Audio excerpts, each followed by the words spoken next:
Good morning, Bengals fans. Welcome back to, Good Morning Bengals, the infrequent but excellent television show on the internet from Bengals UK. My name's Paul. Good morning. Joining me today on the return for Good Morning Bengals. And yes, we will have travel reports and weather updates as the morning goes on. Pete Dadswell is our glamorous weather lady. Andrew Dockrell is here looking tired, Dockers. And Mike Smith looking good, I'd say. Now I look fine. Well, I look as I normally do, weird. But I didn't stay up last night, so and of course last night was the 2024 NFL Draft.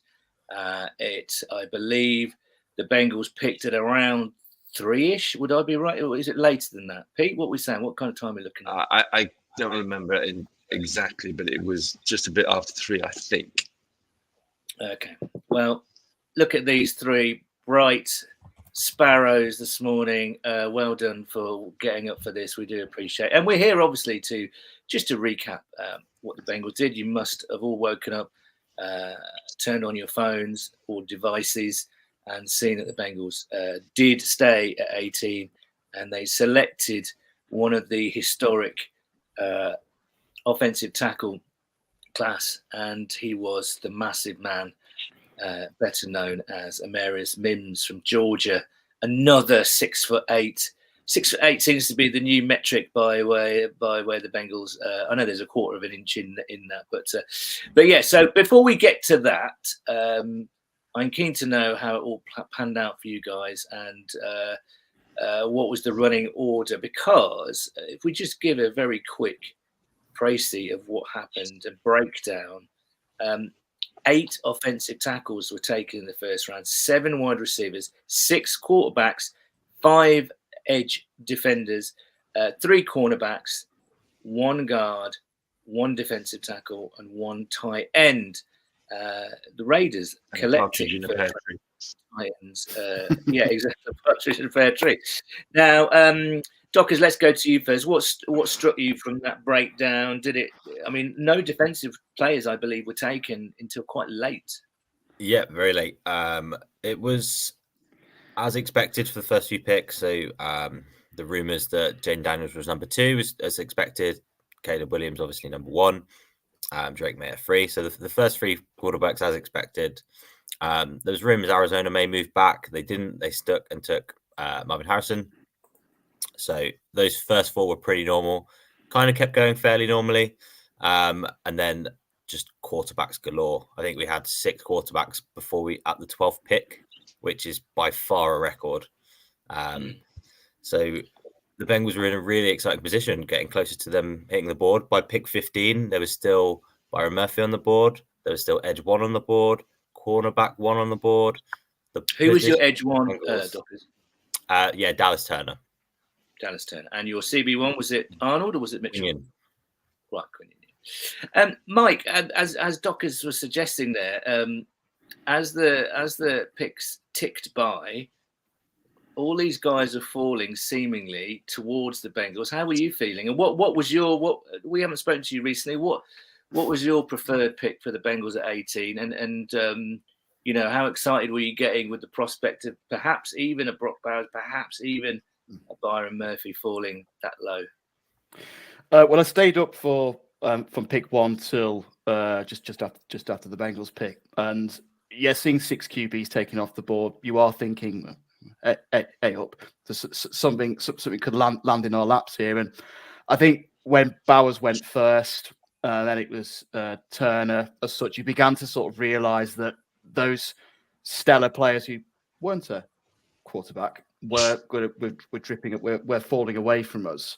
But my expectations going into this were, we're going to take a tackle. There's too many first round graded tackles for us to miss out on here. Burrow needs protection. I know some of the mocks indicated that Newton, if he was available at 18, would be a logical fit. But I think who we did pick, there was just the upside and the potential there was just too much for the Bengals to pass on. So I was happy with the pick. It's not one of those years where we've made the pick and then all of a sudden, like 2 or 3 spaces later, you're thinking, second thoughts, maybe we should have gone for the better value. But overall, yeah, I'm at 18, offensive tackle. He's probably not going to start, but he's a project with good upside. So I was happy. Okay, well, we'll delve into Mims. We'll delve into the massive man in a second. Pete, I was interested. But from one massive man to another, in all the right places. Anyway, that's weird. So the things that slightly surprised me: Joe Alt to the Chargers, surprise or not? But then JC Latham at 7. That's a lot higher than a lot of people had him. And he would have been perhaps my personal favourite for the Bengals. Yeah. What are you saying about that?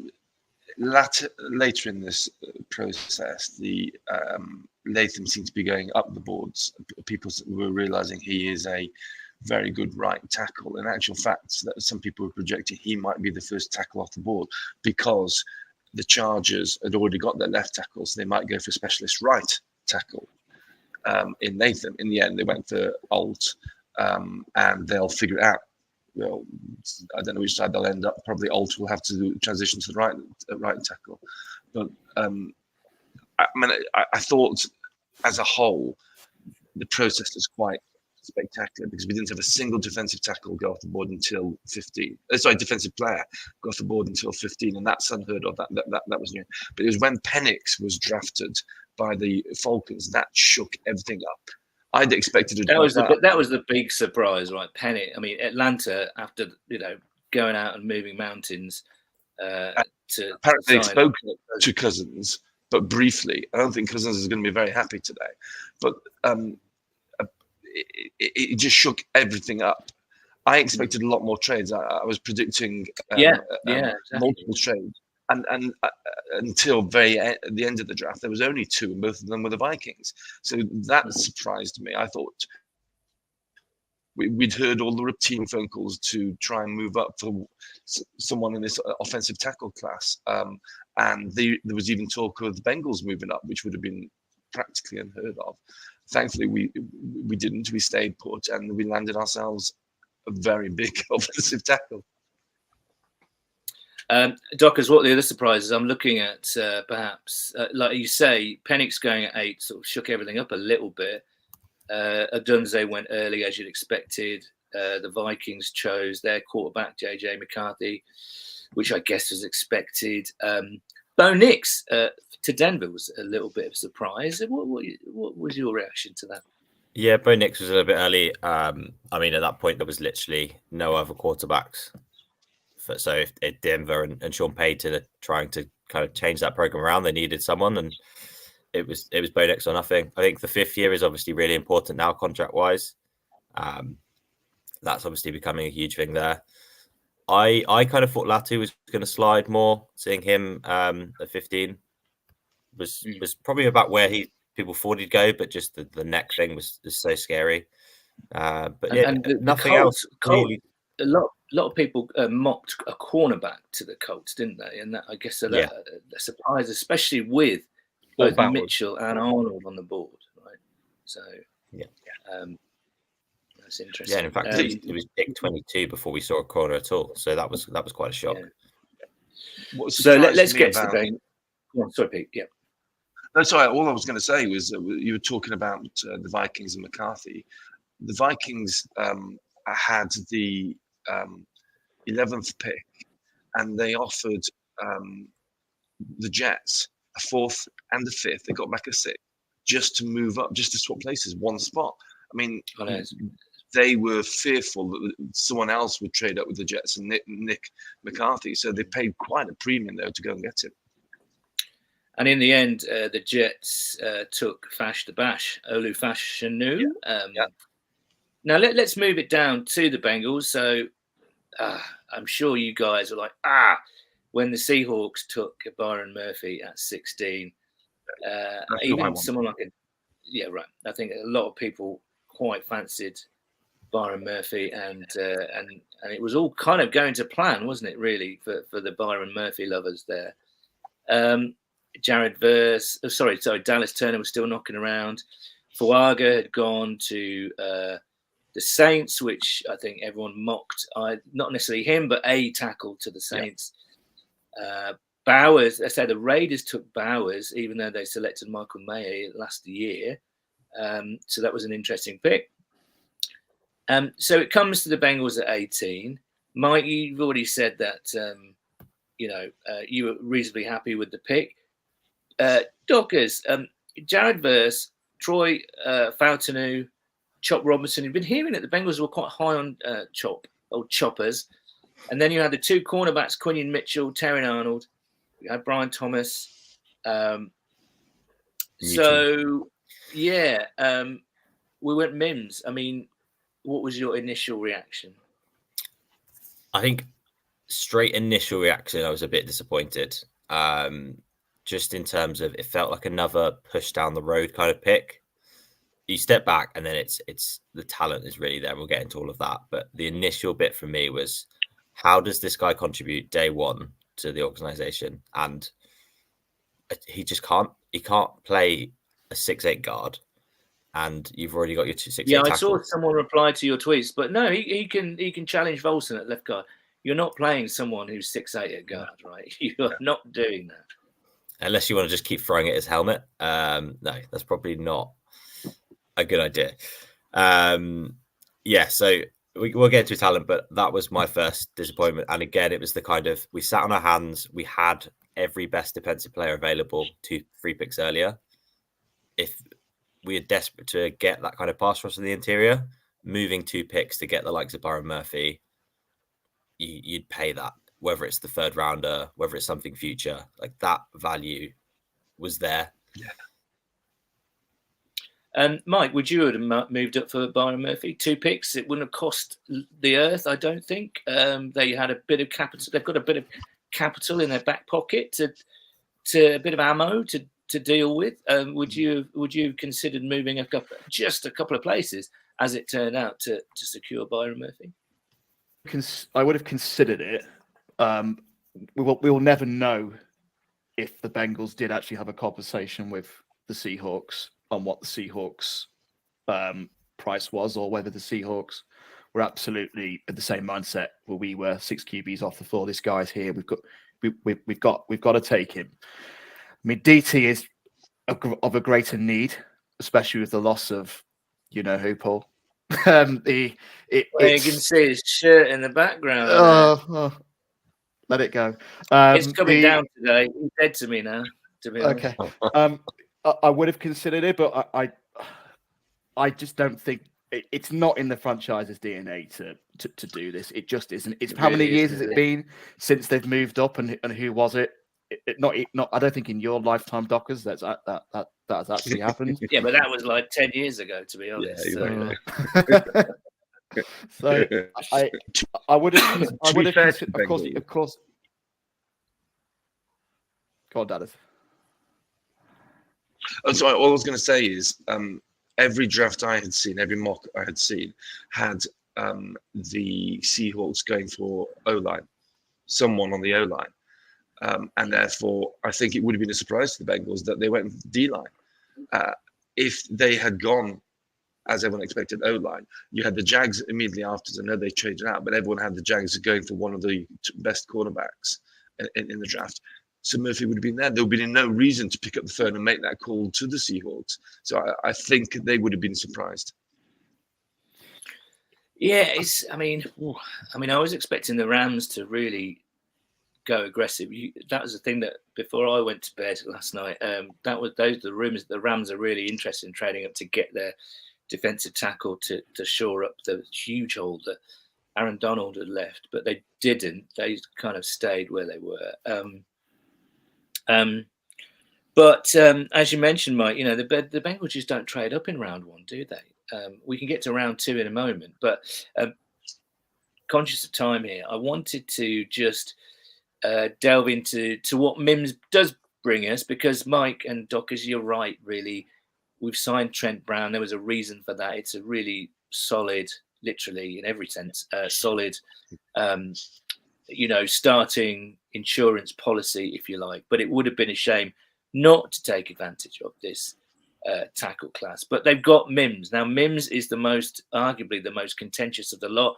People would have had him as, kind of OT6, really. I know, Dockers, you had him as OT5. And I am, even though I'm looking at the ESPN draft tracker, they've got Troy Fortano as a guard, but he's been listed. Fortano has been listed as a tackle throughout this whole process for whatever mock draft site I've seen. And yes, he's got that versatility. So I'm going to count him as a tackle for this exercise. So the argument is, as you say, do you go for a cornerback 1 or 2, or a defensive tackle 2? I know Newton is probably number 1 on your board, Dockers, but they could make an impact potentially straight away, right? Those guys, Terry Arnold, Quinny Mitchell, Johnny Newton, perhaps. But no, we went for Mims, but tell us about Mims, what he brings, what the potential is, because as I say, he's a contentious pick, isn't he? Because of his experience, and he was injured a little bit last year as well. But tell us what he can bring and what the upside to Emerius Mims is. Yeah, so he's the talent it's just genetic talent from a starting point. So he's been a 5-star recruit from high school, number 8 recruit in the country. We talked about that 6'8" size. That's just going to be mentioned again and again. But 7'3" wingspan. He's just getting round that is a challenge, regardless of the footwork and all those parts. But for a guy that's only started 8 games, he is pretty refined. He's actually quite a good kind of balanced kick stack for a guy with such little kind of game experience, high tier game experience, played the likes of Alabama, etc. So there is talent and good tape there. It's not just pure raw. We're not talking about a Bray level athletics only kind of things. Definitely better in pass pro than run protection, and just kind of moving guys for his size. He doesn't do as well as you'd think. Definitely only a tackle, which we've talked about, is kind of the drawback there. But I think the upside is really huge with him. It is just, it's such a roll of the dice. But yeah, the upside in the tape is really, really good. I've seen various reactions. The negative ones are, I'm sick of just taking people with upside that aren't going to make an impact straight away.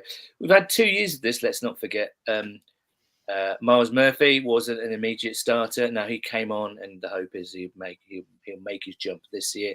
And then Dax Hill, who didn't arguably fill any needs, but he was obviously the best player on their board a couple of years ago, and look where he is now. So I think the people who've reacted negatively are reacting negatively because they see this as another project, and they feel that the window is open now, and they want impact players now to give us that push. And also a lot of, maybe you want to come here, Pete, but I've seen a few comments today that, look, the Bengals obviously have a plan for Mims. I would say the plan is just to sit him behind the guys that we've already got, and for him to learn and to go up against NFL caliber pass rushers every single day in practice. That will help him, no doubt. Let's hope Trey Hendrickson is still one of them. We're not going to mention him in this little TV program, but we will at some stage, obviously.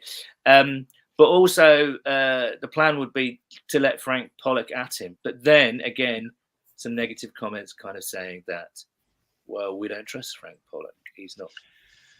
So what are you saying, Pete? There are positives and negatives to this situation, aren't there?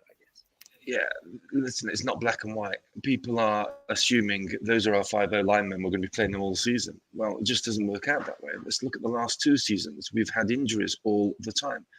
Trent Brown has been a great free agent acquisition, but he doesn't stay fit. He has big injury issues. You can expect to see, again, my prediction is you'll certainly have Emerius Mims having more snaps this season than Dax Hill had. Maybe, I hope not, more than Murphy did last year.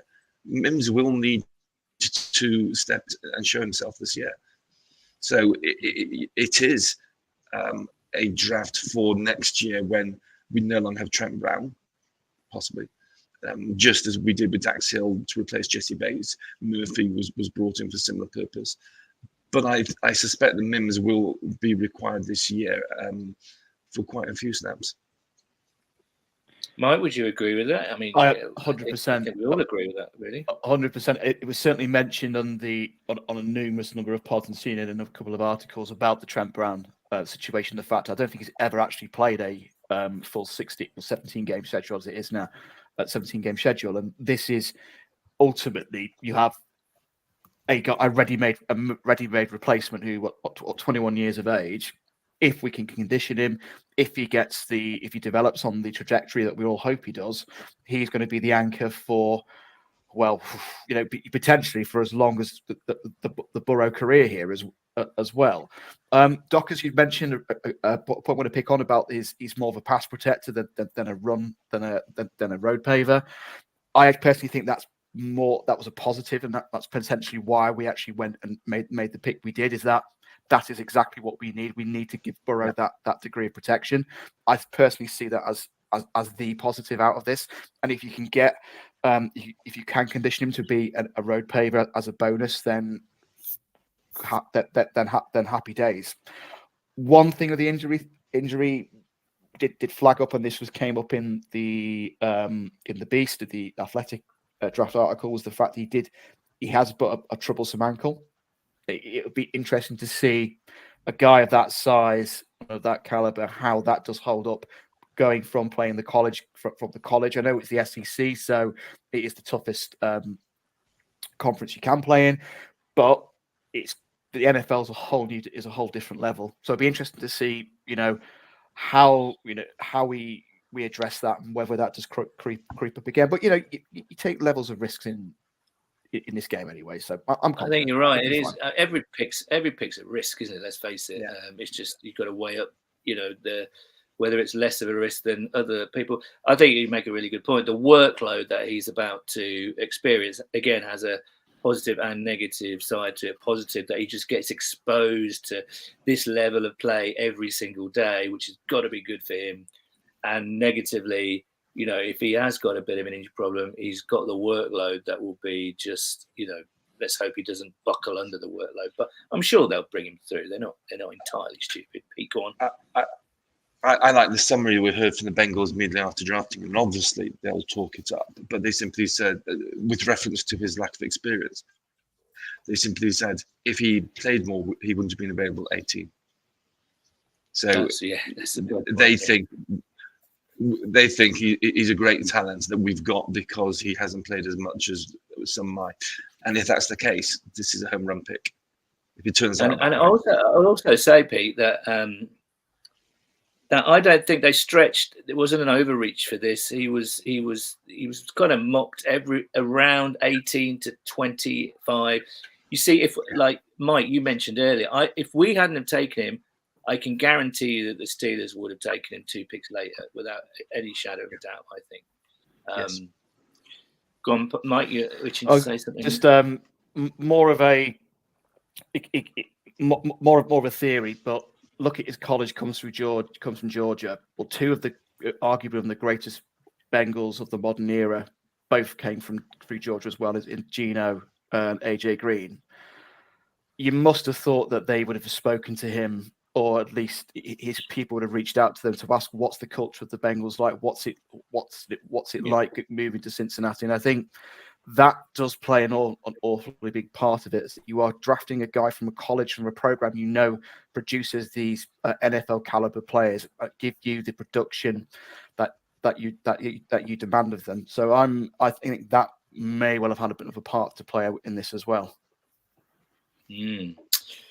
Well, there we go. That's round 1 in the books. We've got some time here to talk a little bit about round 2, which is, one would argue, that's when the draft really starts. Really, that's where the fun really begins. Now, let's have a look at the some of the defensive players still available, because I think they may go, or they might not actually. Yeah, I mean, we've got Marshall Nealon, Chris Braswell, Braylon Trice, the edge rushers, defensive tackles. Braden Fisk, Chris Jenkins, Mason Smith, and of course Jazan, Johnny Newton, the artist formerly known as Jazan. And then we've got some interesting cornerbacks as well. Kool-Aid, McKistry, solid handle there. Cooper DeJean. And we've got a couple of really good linebackers. I really like Peyton Wilson, actually, but we're not really in the market for a linebacker this year. So yeah, bloody hell, it's all going off, isn't it, really? We've got some offensive players as well. We're looking at, I think, perhaps the wide receivers, Keon Coleman, Lad McConkey, Adonai Mitchell, Jalen Polk. Before I just get to that, I found it really interesting that both I know the Panthers are getting an awful lot of stick for kind of trading back up into the first round and selecting Xavier Leggett. And the 49ers apparently trying to shop Debo and Brandon Ayuk. And they selected Ricky Pearsall, which, second round grade, I think, maybe even third. But anyway, it was interesting. And something you mentioned earlier, Dockers, was the 5th-year option. And I think that might have influenced their choice there because, paying wide receivers, as we know now, is big money. And if you can squeeze out an extra year at sort of perhaps reduced terms, even though, just looking at we've obviously signed, we've extended Jamar for the 5th-year option, and we're going to have to pay him the going rate for the franchise tag, aren't we, that year, that 5th year? But that's still going to be cheaper than what he's going to be earning if we sign into a long-term deal. But anyway, so I found that kind of interesting. You can debate whether that's savvy or not by the 49ers or the Panthers, but who cares about what they're doing? But where are you thinking for the second round, Andrew? Because your boy is still sitting there. He's not going to last long, I don't think. The Bengals have moved up and down. This is where they do tend to move up and down a little bit. So I know what you're going to say. I guess you're desperate for them to move on up quite quickly because the Bills are going to take a receiver. They're going to take Adonai Mitchell, aren't they? Let's face it, that's what they're going to do. I think, aren't they? They should, maybe. But so yeah, what are your hopes for round 2, really?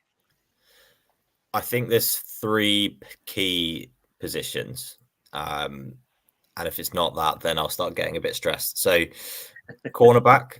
I think I actually forgot how worrying our depth is behind CTB and DJ Turner. And I think that's where Quinion being on the board got me so stressed last night. Yeah. Cooper DeJean is still there. Kool-Aid, who we talked about. I think both of those are value. Wide receiver, I think this is the hot spot for wide receivers with inside-outside versatility. If you're only wanting slot guys, maybe wait, go later. But if you want those versatile guys, Lad McConkey, we thought Ricky Pearsall would be here. He's gone. This is the spot to try and attack those guys. Troy Franklin, Adonai Mitchell, all of those guys. They'll be there. Some should be there. Keon Coleman, you're a fan of Coleman there? Yeah. And then the third. But you've still got Newton still there, and the third pillar is definitely that. It's Newton. There's clearly some concern over the foot fracture and the lack of kind of testing data since he's had it, but he's played on that for half a season. So in my eyes, shouldn't be as big of a factor as teams are making it. But yeah, perhaps something out of the surgery has made it worse. This is the problem with being on the outside is we don't get that detail. But yeah, that's probably the 3 I'd go. So you're going for rounds 2 and 3, which is tonight, midnight, by the way, Saturday morning, isn't it? Yeah, midnight. So, excuse me. You'd be going perhaps Newton and a wide receiver in round 2 and 3. Would you think? Yeah, Newton wide receiver, unless one of those top 2 kind of cornerbacks probably slides in or they go aggressive for those. I guess you could look at like a Jackson Powers Johnson or something in terms of center, a guard kind of versatility, but I feel that's a bit risky to go 2 O-line top 2 picks. Mike, what about you? Where are you going for round 2? Who do you fancy? Do you think the Bengals will now take their foot off the brake and be a bit more aggressive? I would love them to be. I just don't think it's going to happen. I just don't. I think that Newton's going to be off that board so quickly. If the whoever, I mean, who's sorry, top of the second round here?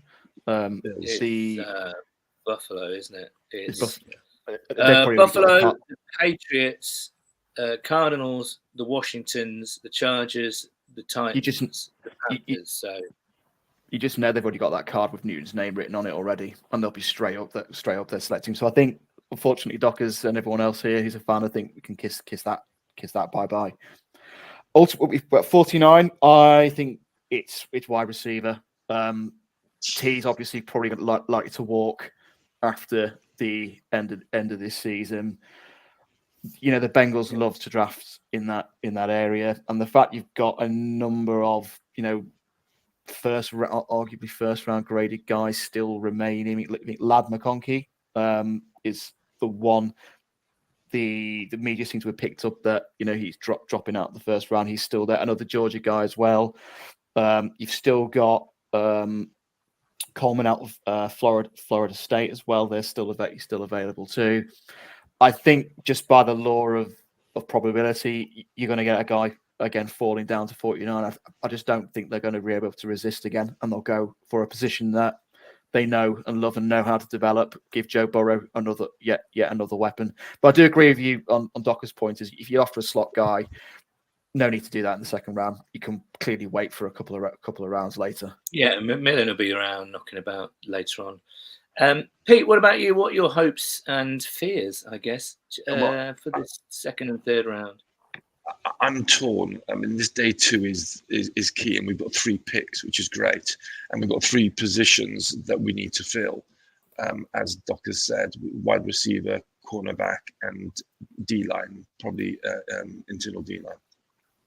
And I think to get Newton would probably cost us one of those round 3 picks. And I think, as much as I love Newton, I think there's too much. I don't think the Bengals would do it. I don't think the Bengals would use any draft picks from next year. So I suspect we wouldn't be able to get Newton unless he really does drop a lot closer to us. So it really is the best player on the out of those 3 positions that's on the board. I like Roman Wilson, the Michigan wide receiver. There are some decent cornerbacks. Quality drops off a little bit, but there are other good defensive linemen. There's the Clemson one who I can't pronounce, so Dockers can help me out with that. Are they going to really look for another? There we go. Thank you very much. You'll have fun with that on the Cincinnati podcast, Paul. Yeah, absolutely. I mean, how far will Sweat fall? I mean, we had Sweat in round 2 for a lot of the process, but then seems to have fallen away. Will he be late 3 and we can pick him up there? So I enjoyed last night, but today there's going to be a lot more intrigue, and I'm looking forward to it tonight.